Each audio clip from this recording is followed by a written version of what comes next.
തീർച്ചയായും ബാർബലാം ബാലൻ മലയാളികൾ ഒരിക്കലും മറക്കാത്ത കഥാപാത്രമാണ്. ആ കഥാപാത്രം ജനിച്ചത് എങ്ങനെയെന്ന് നമുക്കറിയാം. അത് കണ്ട ജീവിതമാണ് സിനിമയായി മാറിയത്. ആ യഥാർത്ഥ ബാലൻ നമ്മളോട് സംസാരിക്കുന്നു കേൾക്കാം. സിനിമ കണ്ടിനെ അത് അയാളുടെ വകയെ കൊടുത്തതാ, ശ്രീനിവാസിന്റെ വകയിൽ. നമ്മളുമായിട്ടുള്ള ഒരു നല്ല ബന്ധമായിരുന്നു, സ്നേഹബന്ധം. സിനിമ കണ്ടപ്പോൾ എന്ത് തോന്നി? ഒന്നും അങ്ങനെ തോന്നിയിട്ടൊന്നുമില്ല. എന്ത് പറഞ്ഞു?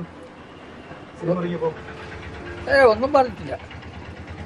എനിക്ക് വേണ്ടി ഞാൻ കൊടുത്തതാണ്. അതെ, അയാളെ എന്നോട് ചോദിച്ചിട്ടൊന്നുമില്ല. അയാളെ വക ഒരു സിനിമ കിട്ടുക, അത്രയാണ്. അത് അന്നേരം പറഞ്ഞിട്ടുള്ളൂ, അല്ല ആയേരം ഞാൻ അങ്ങോട്ട് ചോദിച്ചിട്ട്.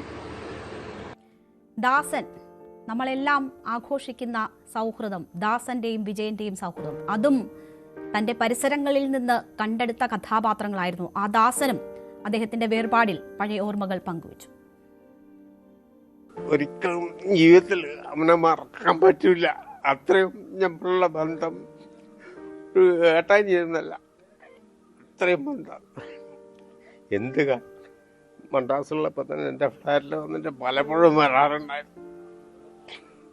എൻ്റെ ഭാര്യ മരണപ്പെട്ട് അവൻ വന്നിട്ടില്ല, അവൻ അറിഞ്ഞിട്ടുണ്ടായിരുന്നു. എൻ്റെ ഭാര്യേൻ്റെ ഫോട്ടോ കണ്ടപ്പോൾ കരഞ്ഞു. വിനീത് കരിയത്ത്, താങ്കൾ ഇത് സൂചിപ്പിച്ചത് കൊണ്ടാണ് ഇപ്പോൾ തന്നെ ആ രണ്ടുപേരുടെയും പ്രതികരണങ്ങളിലേക്ക് നമ്മൾ പോയത്. എങ്ങനെയാണ് ഓരോ കഥാപാത്രത്തെയും തെരഞ്ഞെടുത്തത്? അത് സ്വന്തം ചുറ്റുപാടുകളിൽ നിന്നായിരുന്നു. അതുകൊണ്ട് തന്നെ ആ കഥാപാത്രങ്ങൾ ആർക്കും അന്യവുമായിരുന്നില്ല. അദ്ദേഹത്തിൻ്റെ ആ ഒരു പക്ഷേ എനിക്ക് തോന്നുന്നു ഈ ഗ്രാമത്തിലൊക്കെ ജനിച്ചവരുടെ മനസ്സിൻ്റെ നിഷ്കളങ്കത, അവിടുത്തെ അദ്ദേഹത്തിൻ്റെ ആ കരച്ചിൽ അത് ഹൃദയത്തിൽ തട്ടി. സത്യമാണ്, നമുക്കും ആ വിഷ്വൽ കാണുമ്പോൾ വല്ലാണ്ട് സങ്കടം വരുന്നല്ലേ. ശരിക്കും ആ പ്രായത്തിലും അദ്ദേഹം പൊട്ടി കരയുകയാണ് ഇപ്പോൾ ടി വിയിൽ. അപ്പോൾ തീർച്ചയായിട്ടും ആ ഒരു ഗ്രാമത്തിൻ്റെ അന്തരീക്ഷത്തിൽ നിന്ന്, ഇല്ലായ്മയിൽ നിന്ന് വന്ന ശ്രീനേട്ടൻ ആ ചുറ്റുപാടും പല കഥകളിലും ഉപയോഗിച്ചിട്ടുണ്ട് എന്നുള്ളതാണ്. ഒപ്പം രാഷ്ട്രീയത്തെ ഇത്രയും വിമർശിച്ച മറ്റൊരു ഹാസ്യരൂപേണ മറ്റൊരു തിരക്കഥാകൃത്ത് ഉണ്ടെന്ന് എനിക്ക് തോന്നുന്നില്ല. കുഞ്ചൻ നമ്പ്യാർ തുള്ളൽ, അതായത് തുള്ളൽ കഥകളിലൂടെ വിമർശിച്ചപ്പോൾ ശ്രീനേട്ടൻ തിരക്കഥയിലൂടെ പലതും വിമർശിച്ചിട്ടുണ്ട്.